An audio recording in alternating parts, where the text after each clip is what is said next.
محمد وعلى آل سيدنا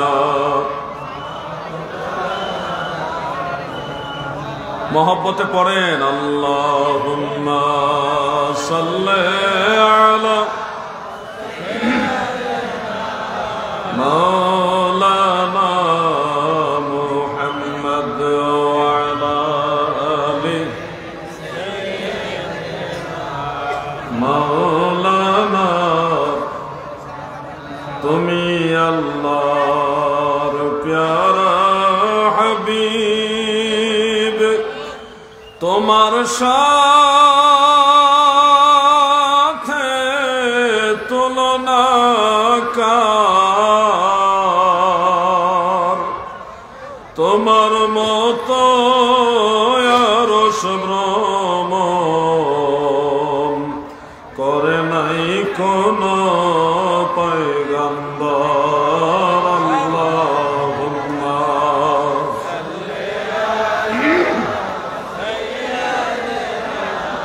مولانا محمد وعلى آل مولانا صلى الله عليه وآله وسلم 61তম পবিত্র উরসে নববী সাল্লাল্লাহু আলাইহি ওয়াসাল্লাম ও সুন্নি মহাসমাবেশের সম্মানিত আহ্বায়ক সভাপতি আওলাদে রসুল ইমাম রব্বানী গৌসে জামান কুতুবে জামান তৈয়বে জামান মুজাদ্দিদে জামান সানি ওয়াসকরনি হযরতুল আল্লামা আবু নসর সৈয়দ আবিদ শাহ আল মাদানী আল মুজাদ্দিদি রাদিয়াল্লাহু আনহু সমাজ প্রিয় সুন্নি মুমিন মুসলমান ভাইয়েরা, মুখতাসার আলোচনা আপনাদের সামনে পেশ করব। আলোচনা তো শুনতে শুনতে আপনারা অনেকে ক্লান্ত হয়ে গেছেন। আমি গতানুগতিক যে আলোচনা ওই ধরনের কোনো আলোচনা আজকে করব না। সংক্ষিপ্ত দুইটা মেসেজ দিব আপনাদেরকে রাসূল করিম সাল্লাল্লাহু আলাইহি ওয়াসাল্লামের হাদিসের আলোকে। সেই মেসেজটা হলো, আপনারা সবাই জানেন রাসূল আকরাম সাল্লাল্লাহু আলাইহি ওয়া আলিহি ওয়াসাল্লামের ঘোষণা যে গোটা পৃথিবীর মুসলমানদের মাঝে ৭৩টা দল হবে এবং সেই ৭৩ দলের মধ্যে ৭২ দলই জাহান্নামে যাবে, শুধুমাত্র একটা দল জান্নাতে যাবে। এখন আপনারা যারা আছেন, আপনারা আমাকে একটু বলুন যে আপনারা কি জাহান্নামী দলের মধ্যে থাকতে চান কিনা? মিডিয়ার বদলতে যারা শুনছেন শুনবেন, নিশ্চয় আপনারাও কোনো জাহান্নামী দলের ভিতরে থাকতে চান না। যে ৭২ দল জাহান্নামে যাবে তাদের মধ্যে নামাজি থাকবে, রোজাদার থাকবে, হাজী সাহেব থাকবে, বহুত বড় বড় ডিগ্রিধারী তথাকথিত আলেমও থাকবে। আবার যে একদল জান্নাতি যাবে তাদের মধ্যে নামাজি, পরহেজগার, মুত্তাকি, উলামায়ে কেরাম এবং জান্নাতি মুমিন মুসলমান হাজী সাহেবান যারা আছে তারাও থাকবে। এর মাঝে আপনাকে সত্য মিথ্যা যাচাই করে বের করে নিতে হবে, কারণ এটা আপনার পরকালের ব্যাপার, জান্নাত জাহান্নামের ব্যাপার, ঈমানের ব্যাপার।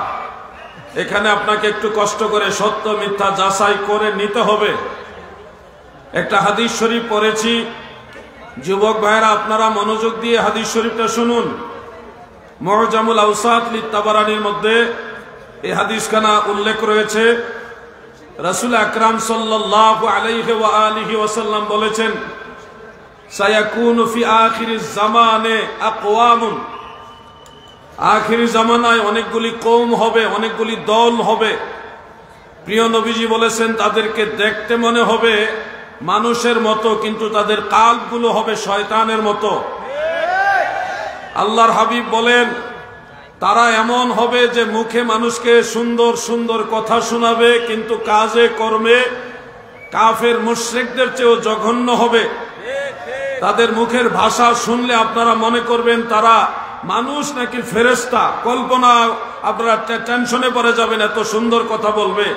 লিসানুহুম লিসানুল আরব, কোন কোন হাদিস আছে লিসানুহুম লিসানুল আম্বিয়া, তাদের জবানের ভাষা হবে নবীদের ভাষার মতো সুন্দর। ওয়া কুলুবুহুম কুলুবুশ শায়াতিন, কোন কোন হাদিস আছে কুলুবুল আযিম, অর্থাৎ তাদের কালব হবে শয়তানের কালবের মতো। তাদের বাহ্যিক লেবাস হবে অনেক চমৎকার সুন্দর, কিন্তু তাদের কালবের হাল অবস্থা হবে খুবই ভয়ানক।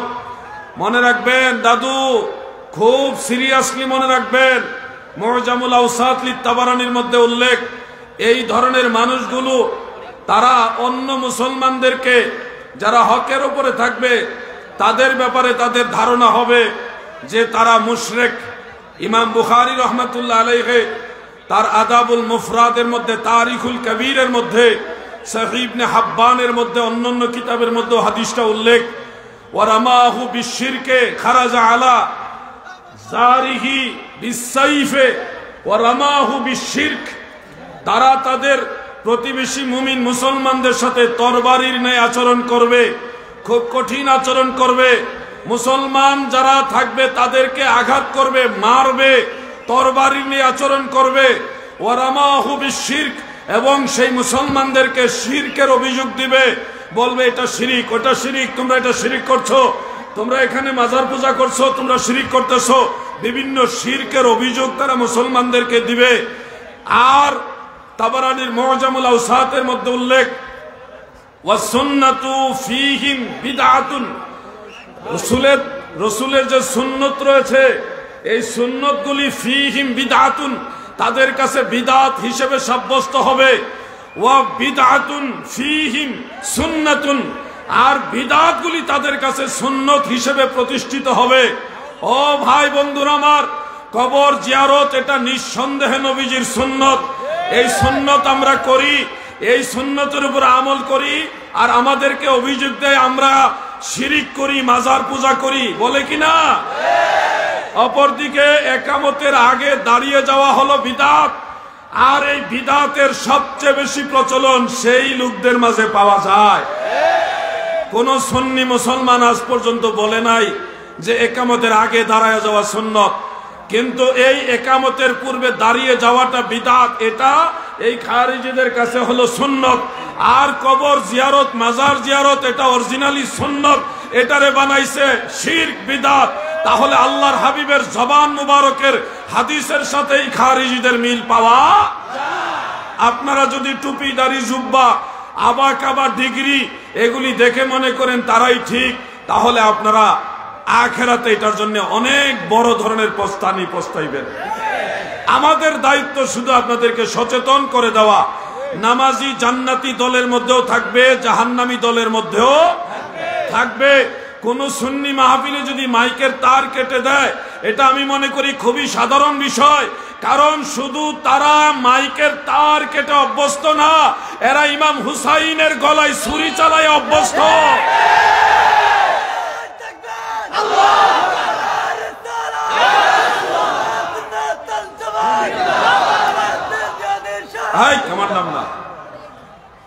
আপনাদেরকে সচেতন করে দিচ্ছি, সতর্ক করছি আখিরাতের ব্যাপারে। আপনারা ঈমান আকীদার ব্যাপারে আরো যত্নবান হন। বাংলাদেশে যতগুলো সুন্নি দরবার আছে, যতগুলি সুন্নি মুমিন মুসলমান আছে, আপনারা যদি কাঁধে কাঁধ মিলান, হাতে হাত মিলান, সবাই একসাথে নারায়ে রিসালতের স্লোগান দেন, তাহলে এই বাংলাদেশে ইবনু আব্দুল ওয়াহাব নজদির দালালদের কোন ধরনের রাজত্ব চলবে। সেক্ষেত্রে আপনাদের সবার ঐক্যবদ্ধ হওয়া দরকার। ঘরের ভিতরে বসে যদি বলেন আমরা ঐক্য আছি, তাহলে হবে না। যখন ডাক আসবে তখন আল্লাহর হাবিবের মহব্বতে কারবালার চেতনা অন্তরে ধারণ করে সুন্নিয়তের স্বার্থে ময়দানে নামতে পারবেন ইনশাআল্লাহ। হে যুবক ভাইয়েরা, আপনাদের খেদমতে এটুকু বলি, আমরা ইমানের ব্যাপারে কট্টর। আমরা সুন্নি যারা, ইমানের ব্যাপারে আমরা কট্টর। একটা প্রশ্ন করি যুবক ভাইয়েরা, আপনারা উত্তর দিবেন। প্রশ্নটা কি করব? কেউ যদি আপনাকে বলে আল্লাহ রসুলের সাথে বেয়াদবি করতে, করবেন? আমি আবার জিজ্ঞাসা করছি, কেউ যদি আল্লাহর হাবিব রাহমাতুল্লিল আলামিন নবীর সাথে বেয়াদবি করতে বলে, আপনি কি বেয়াদবি করবেন? এই জায়গাটাই আমাদের মূল সমস্যা, আমরা বেয়াদবি করতে পারি না। একজনের একটা ওয়াজ আপনাদের শোনাই। কে ওয়াজ করছে? যারা জানেন জানেন, না জানলে সবার জানার দরকার নাই। যে আল্লাহর হাবিব রাসূল করিম সাল্লাল্লাহু আলাইহি ওয়াসাল্লাম তিনি কাউবয় ছিলেন, তিনি রাখাল ছিলেন। এমনকি আল্লাহ রসুল সাল্লাল্লাহু আলাইহি ওয়াসাল্লাম সহ সব নবীরা ভেড়া বকরি চড়াইছেন।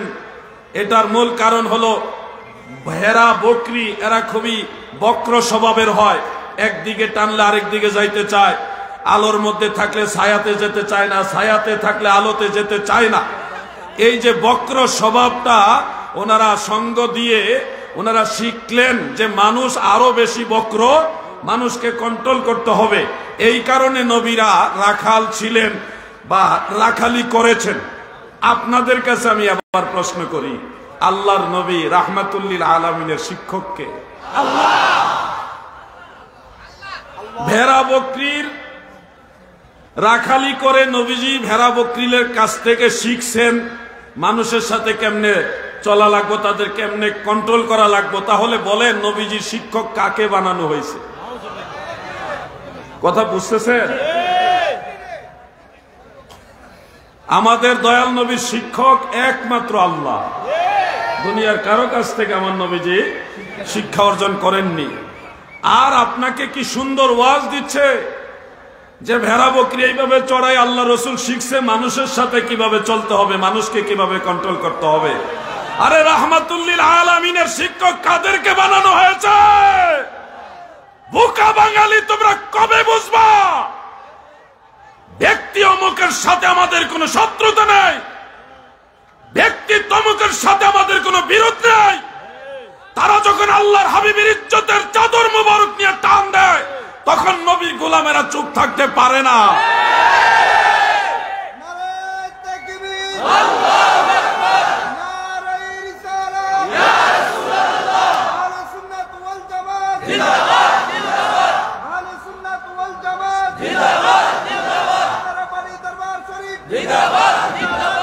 সারা দেশে সব ঘরানার আলেমরাই প্রতিবাদ করেছেন।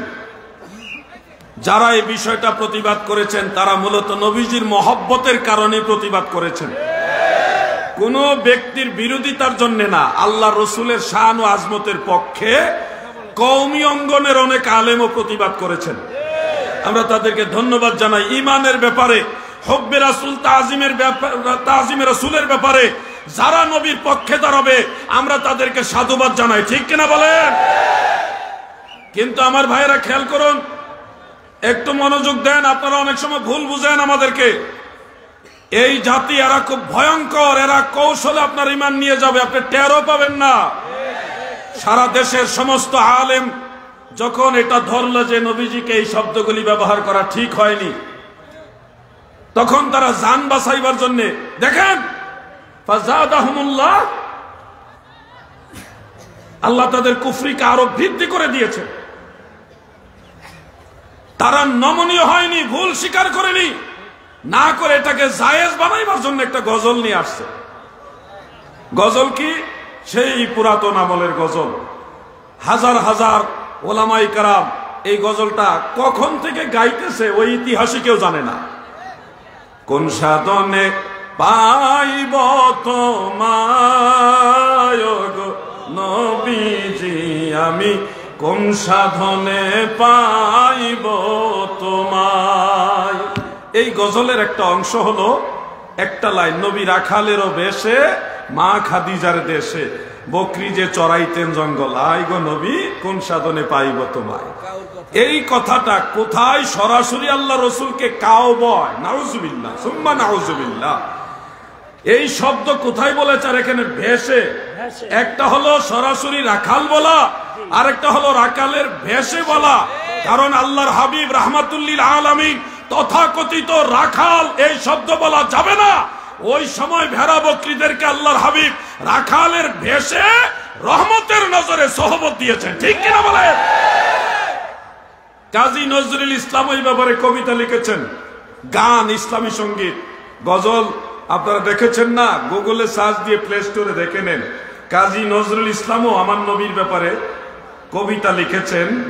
রাখালের ভেষে এই শব্দটা আমাদের কারো বানানো না, এটা শত শত বৎসর যাবৎ কবি, সাহিত্যিক, ইসলামিক দার্শনিক তারা এই শব্দটা ব্যবহার করেছে। ওলামায়ে কেরাম আপনারা জেনে রাখতে পারেন, নজরুল সঙ্গীত মানে নজরুল যতগুলি ইসলামী সঙ্গীত লিখেছেন এর মধ্যে একটা সঙ্গীতের শিরোনাম হলো মেষ চারণে যায় নবী কিশোর রাখাল বেশে। মেষ চারণে যায় নবী কিশোর রাখাল বেশে। এরকম আরো বহু কবিতা আছে, বহু কবিতা, যেখানে বড় বড় যারা ধার্মিক ছিলেন, আশিকে রাসূল ছিলেন, সরাসরি নবীজিকে রাখাল শব্দ ব্যবহার করেনি, তারা বলেছে রাখাল বেশে। জিবরিল আমিন আলাইহিস সালাম দুনিয়াতে মানব বেশে আসছেন, মানুষের সুরতে আসছেন, তাই বলে জিবরিল মানুষ নয়, বরং জিবরিল নূর এবং ফেরেশতাদের মধ্যে একজন সম্মানিত ফেরেশতা। ওই ভাই আমার, যদি বলা হয় যায়েদুন কাল আসাদ, যায়েদ সিংহের মতো, বাঘের মতো, এখানে যায়েদকে বাঘ বলা হয়নি, বলা হয়েছে বাঘের মতো সাহসী। ও ভাই আমার, তোমরা নিজেদের কুফরিকে ঢেকে ফেলার জন্য আশিকে রাসূলদের জবানের গজলের আশ্রয় নিয়েছো। এরপরে বলতেছে কি, নবীজি ভেড়া বকরি এগুলি চড়াইছে যেন ভেড়া বকরির কাছ থেকে ওইটা শিখতে পারে মানুষকে কেমনে কন্ট্রোল করা লাগে। তাহলে নবীজির শিক্ষক কাদেরকে বানানো হইল? একটা কুফরিকে ঢাকার জন্য এখন কত বড় কুফরি করল। এই জন্য আপনাদেরকে বলছি সচেতন হবেন, আর যদি সচেতন না হন তাহলে আপনারাও আখেরাতে উঠবেন, আমরাও আখেরাতে উঠবো। আমরা ইয়াজিদের দলের সাথে উঠবো না, আমরা মদিনাওয়ালার পক্ষে উঠবো, আমরা ইমাম হুসাইনের পক্ষে থাকবো। আছে না নাই? যুবক ভাইরা শোনো, যুবক ভাইরা তোমাদেরকে বলি, কলিজার টুকরা যুবক ভাইরা তোমরা শোনো, তোমাদেরকে অনুরোধ করি, কারবালার ময়দান ইমাম হুসাইন রাদিয়াল্লাহু আনহু মাত্র 72 জনের কাফেলা নিয়েছিলেন। তোমরা কি কারবালার ময়দানে ইমাম হুসাইনের সেই দলকে সাহায্য করবা না? যুবক ভাইরা, আপনারা কি ইমাম হুসাইনের পক্ষে থাকবেন না? আমি আপনাদেরকে একটু বিষয় শেয়ার করি। এই যুবক ভাইরা, আপনাদেরকে জান্নাতের লোক দেখাবে, জান্নাতে যেতে হবে, জান্নাতে যাবেন, বলবে আমরা ইসলামী খেলাফত কায়েম করব। খেলাফত কায়েম করবেন যারা, শুনেন, রাসূল করিম সাল্লাল্লাহু আলাইহি ওয়াসাল্লাম বলেছে আমার পরে 30 বছর খেলাফত থাকবে, এরপরে খেলাফত ফিনিশ, আসবে মুলকিয়াত। সহিহ মুসলিমের হাদিস, আলেমরা সবাই জানে খেলাফত থাকবে কয় বছর? তো 30 বছর কি এখনো হয়নি? নবীজি সাল্লাল্লাহু আলাইহি ওয়াসাল্লাম পর্দা নেওয়ার 30 বছর পরে, অর্থাৎ হযরত আবু বকর সিদ্দিক, হযরত ওমর ফারুক, হযরত ওসমান যুন্নুরাইন, হযরত শেরে খুদা মাওলা আলী, হযরত ইমাম হাসান ইবনু আলী রাদিয়াল্লাহু আনহুম, এই ইমাম হাসান পর্যন্ত খেলাফতের 30 বছর কমপ্লিট, শেষ। এই খেলাফত কিয়ামতের আগ পর্যন্ত আর আসবে না। তোমাদেরকে যেই খেলাফতের লোভ দেখাইতেছে এটা মদিনাওয়ালার সেই খেলাফত না, ওই খেলাফত বহু আগে বন্ধ হয়ে গেছে, আর আসবে না কিয়ামতের আগে। এখন যে খেলাফত আছে, যুবক ভাইরা শুনো, কিয়ামত পর্যন্ত যে খেলাফত থাকবে এটা ওই খেলাফত না। সত্যিকারের খেলাফত যেটা ইমাম মাহদী আলাইহিস সালাম পর্যন্ত থাকবে, এটা কোন খেলাফত জানো? খেলাফত দুই প্রকার। মিশকাতের সরা মিরকাতের মধ্যে ইমাম মোল্লা আলী কারি রহমাতুল্লাহ আলাইহি উল্লেখ করেন, যেই খেলাফত 30 বছরে কমপ্লিট হয়ে গেছে, শেষ হয়ে গেছে, খতম হয়ে গেছে, ওই খেলাফত হলো খেলাফতে নবুয়ত, এটা বন্ধ, আর এটা খোলা হবে না। এরপরে আরেকটা খেলাফত হলো খেলাফতে বেলায়াত। এই বেলায়াতের খেলাফত ইমাম হুসাইন, ইমাম জৈনুল আবিদিন, ইমাম মোহাম্মদ বাকের, ইমাম জাফর সাদিক, ইমাম মুসা কাজিম, এইভাবে আওলাদে রাসূল হয়ে আল্লাহর ওলিদের মাধ্যমে চলতে চলতে চলতে চলতে এই খেলাফতে বেলায়েত ইমাম মাহদী আলাইহিস সালাম পর্যন্ত থাকবে। এবার আমি তোমাদেরকে যে তথ্য দিলাম, যারা তোমাদেরকে ইসলামী খেলাফত কায়েম করবে বলে ইবনু আব্দুল ওয়াহাব নজদির আকীদার দিকে নিয়ে যাচ্ছে, তোমরা একটু নিশ্চিত হও, তারা যেই খেলাফতের কথা বলছে এই খেলাফত মদিনাওয়ালার খেলাফত না, ওটা বন্ধ হয়ে গেছে বহু আগে। আর তোমরা যদি বলো না আমরা ইসলামী খেলাফতে থাকতে চাই, তাহলে সেই খেলাফত এই তথাকথিত ওয়াহাবি নজদীদের কাছে না রে, এই খেলাফত আবেদ শাহ মাদানির কাছে, এই খেলাফত মুজাদ্দিদ আল ফিসানির কাছে। নারে তাকবীর, আল্লাহু আকবার, নারে রিসালাত, ইয়া রাসূলুল্লাহ, আহলে সুন্নাত ওয়াল জামাত, জিন্দাবাদ জিন্দাবাদ, ওয়ালাইকুম রুসান নববী, জিন্দাবাদ জিন্দাবাদ, বনি দরবার শরীফ, জিন্দাবাদ জিন্দাবাদ। যুবক ভাইরা শুনো, এই খেলাফত গাউসে পাকের কাছে, এই খেলাফত খাজা গরিবে নওয়াজের কাছে, এই খেলাফত মুজাদ্দিদ আল ফিসানির কাছে, এইভাবে যত আল্লাহর আউলিয়া পীর মাশায়েখ হক্কানি পীর মাশায়েখ আছে, তারা সবাই সেই খেলাফতের অধিকারী। কোন খেলাফত? বেলায়েতের খেলাফত। জিজ্ঞাসা করেন, হে আবেদ শাহ মাদানি, আপনি কার খলিফা? তিনি তার মুর্শিদের পরিচয় দিবেন, আমি অমুকের খলিফা। তিনাকে জিজ্ঞাসা করেন, আপনি কার খলিফা? তিনিও তার মুর্শিদের পরিচয় দিবেন, আমি অমুকের খলিফা। এইভাবে পরিচয় দিতে দিতে দেখবেন এই সিলসিলা পীর মাশায়েখ তারা মূলত ইমাম হুসাইনের খলিফা, ইনার আল্লাহর রাসূলের খলিফা। ঠিক কিনা?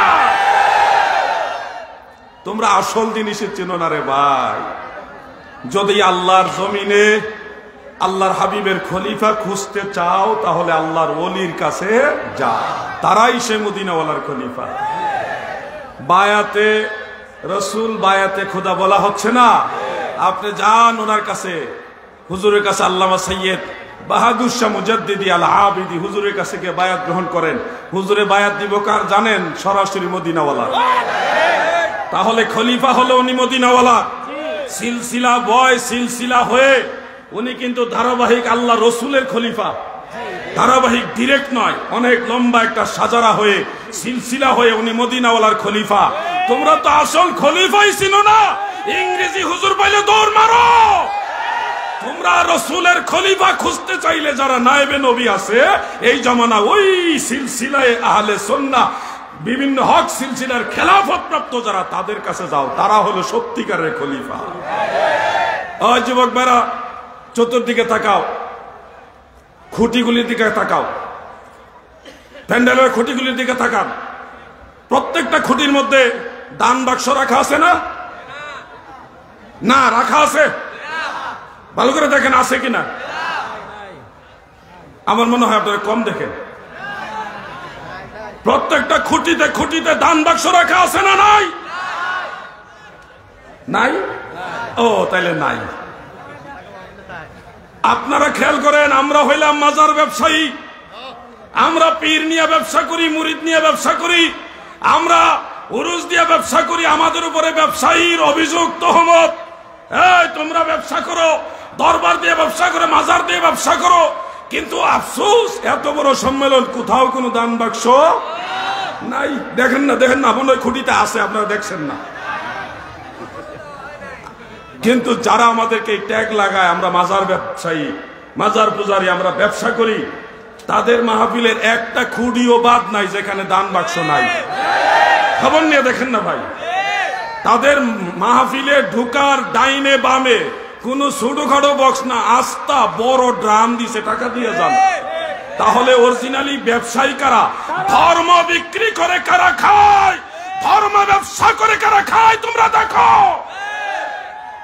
আমাদের দরবারে যেগুলি আসে, মানুষ ভালোবাসা দেয়, সাউন্ড লাগে না, দে রে দেও রে, কোথাও বলছে আপনাদেরকে বলুন তো আমাদেরকে টাকা দেন, দান করেন বলছে কেউ? মানুষ যেটা দিতেছে, একটা গরু নিয়ে আসছে 1 বছর পরে, যে মুর্শিদের বাড়িতে যাব, সবাইরে নিয়ে, গরিব অসহায় মানুষ আছে, মেহমান মুসাফির আছে, আলেম উলামা আছে, মাদ্রাসার তুলাবা ছাত্ররা আছে, সবাইরে নিয়ে তাবারুক খাবো। ওই নিয়তে একটা গরু নিয়ে আসে, একটা ছাগল নিয়ে আসে, মানুষ খাবে, দোয়া করবে। 1 বস্তা চাউল নিয়ে আসে, 100 টাকা দেয়, 10টা টাকা দেয়, 1 লাখ টাকা দেয়, 10,000 টাকা দেয়। এই দেওয়াটা পুরোটাই চাইয়া না, মনের আবেগে, মহব্বতে, আল্লাহর সন্তুষ্টির জন্য দেয়। এই সিস্টেমটাই হলো মূলত ইসলামের সিস্টেম, যে জোর করে চায় না, আমরা জোর করে নেই না, তারপর আমরা ধর্ম ব্যবসায়ী ট্যাগ পাইলাম। আর তারা প্রতি খুঁটিতে খুঁটিতে দান বাক্স টাঙ্গাইছে, গেটের সামনে বড় ড্রাম লাগাইছে, টাকা দিয়া যাও। এরা নাকি আবার ধর্ম ব্যবসায়ী না।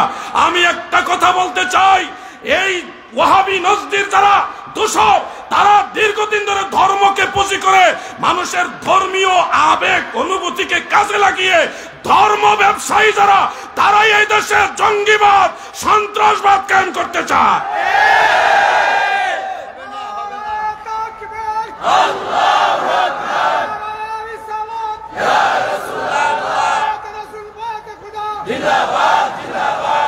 আমি আপনাদেরকে একটু 1 থেকে 1.5 মিনিট কথা বলি, আমি মাইক ছাড়বো।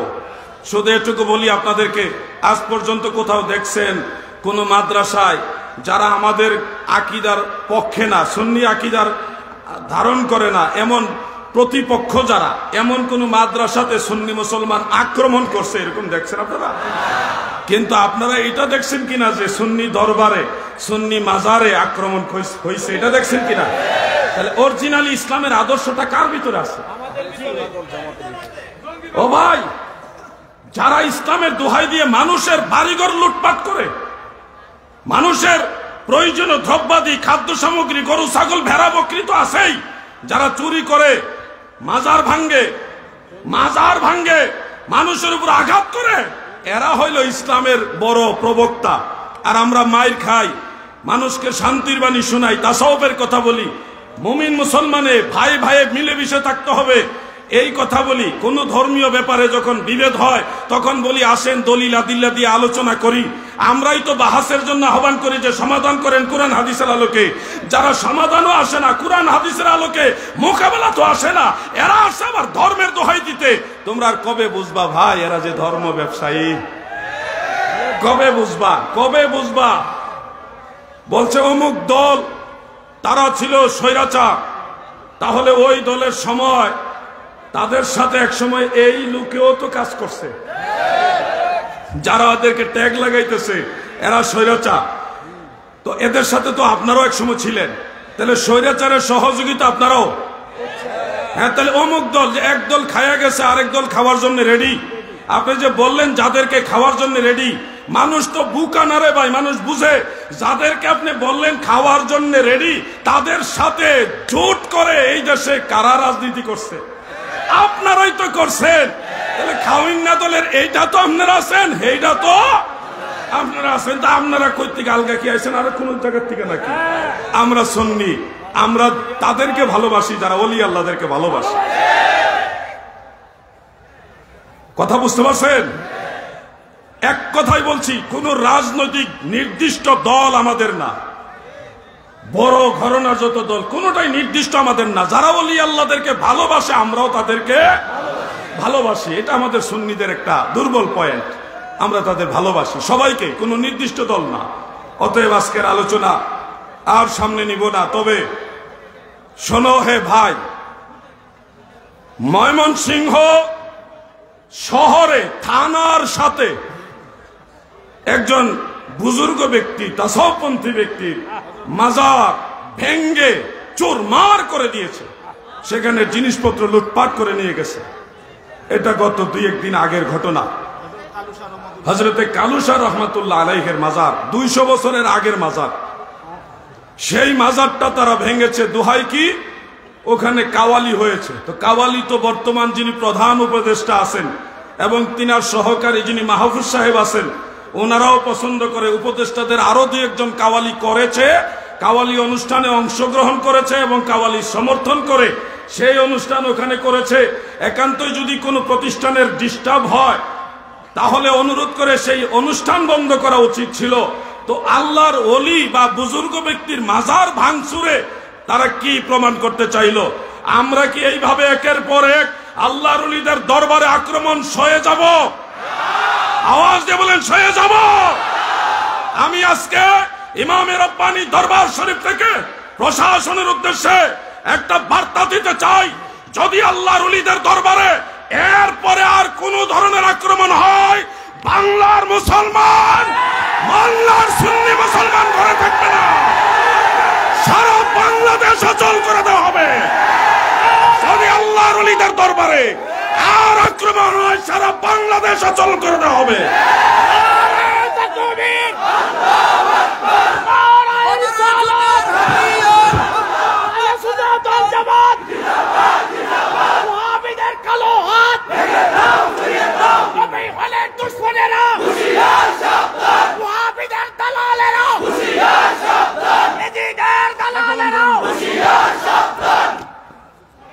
শুনুন, আপনারা জায়গা থেকে বসুন।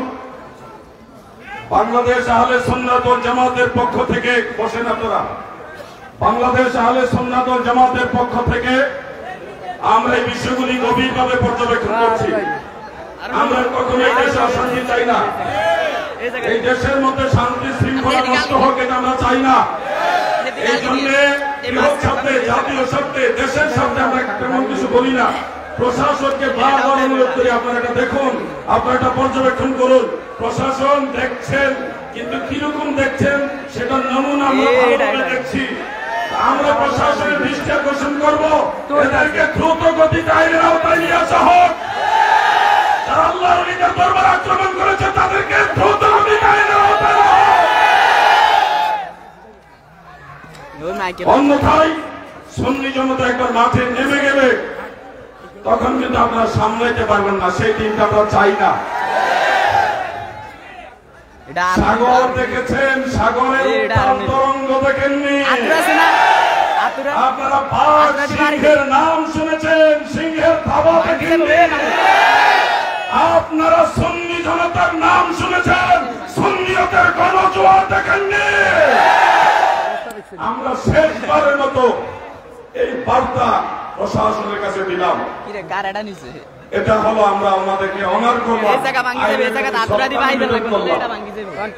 আর যেন কোন ওলি আল্লাহর দরবারে আক্রমণ না হয়।